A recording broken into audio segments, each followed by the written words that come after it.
खरात प्रकरणाच्या एसआयटी तपासाला वेग. खरातच्या फरार पीएचा पोलिसांकडून शोध सुरू. ये रमेश हिंगे सापडल्यास तपासाला मोठी दिशा मिळण्याची शक्यता.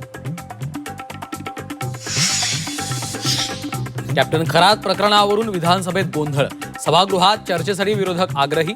तर चौकशी सुरू असल्यानं उद्या निवेदन करू, मुख्यमंत्री फडणवीसांची माहिती. खरात सारखा नीच माणूस राजकीय आशीर्वादानं धुमाकूळ घालतोय. कुठे नेऊन ठेवलाय महाराष्ट्र माझा. राज ठाकरेंचा सत्ताधाऱ्यांवर निशाणा. खरात प्रकरण हिडीस आणि चीड आणणार असल्याचं मत.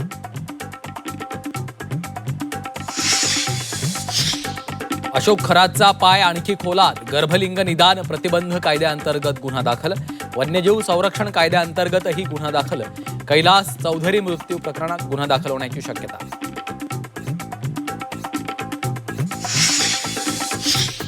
रुपाली चाकणकरांविरोधात काँग्रेस आक्रमक. अमरावतीत महिलांचं आंदोलन.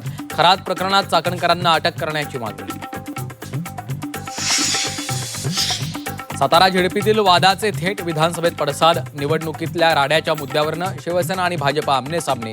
मंत्री शंभूराज देसाईंच्या मागणीनंतर उपसभापतींकडून संबंधित पोलिसांवर कारवाईचे आदेश. सातारा झेडपी वादानंतर बैठकांचा सिलसिला. एकनाथ शिंदेंच्या आमदार मंत्र्यांसोबत बैठक. तर मुख्यमंत्री फडणवीसांची जयकुमार गोरे आणि शिवेंद्र राजेंशी चर्चा.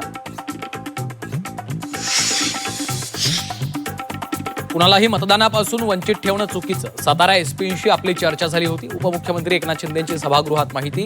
तर प्रकरणाची चौकशी करून कारवाई केली जाईल, मुख्यमंत्र्यांचं आश्वासन. सातारा प्रकरणावरून अनिल परबांनी शिवसेनेला डिवचलं. मार खाण्यापेक्षा सत्तेला लाथ मारा, अनिल परबांचा टोला. तर विनाकारण डिवचू नका, आघाडीतही कटू अनुभव आलेत. शंभूराज देसाईंचा पलटवार. आणि पद हातातून गेल्यानं शंभूराज देसाई निराश झालेत. सातारा झेडपी निवडणुकीवरून महेश शिंदेंचा टोला.